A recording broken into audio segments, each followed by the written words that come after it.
नाज़रीन, गाजी खावड़ में ज़रई पानी जी हथरादू खोट बरक़रार है, पर आवाम पीअण जे पानी लाइ बि परेशान है। वधीक तफ़सील न्यास अली डेपर जी हिन रिपोर्ट।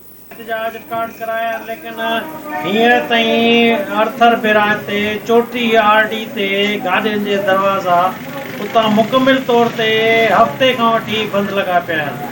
असां बार बार एक्सीएन सां SDO सां राब्ता करे थकिजी पिया आहियूं, लेकिन कोई बि तदारुक नथो थिए।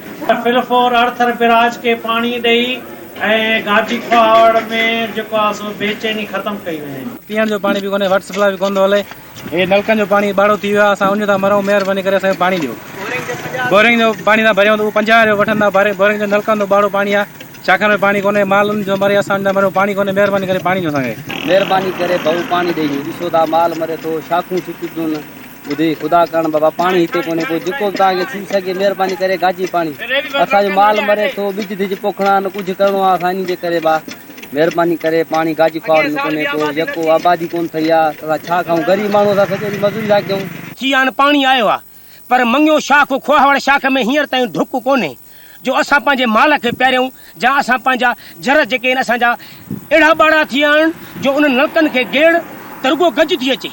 पर साहिबु असां सां एॾो ज़ुल्म आहे जो असां छा कयूं? कंहिंखे दां ॾियूं?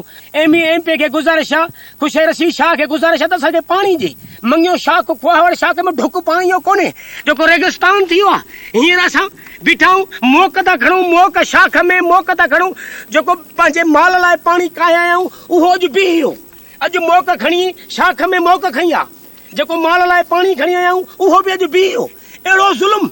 सिंध जो नालो करबला रखो, मटायो, हिकिड़ो नालो त हुजे न, ॾुखो त न थिए न सिंध जो।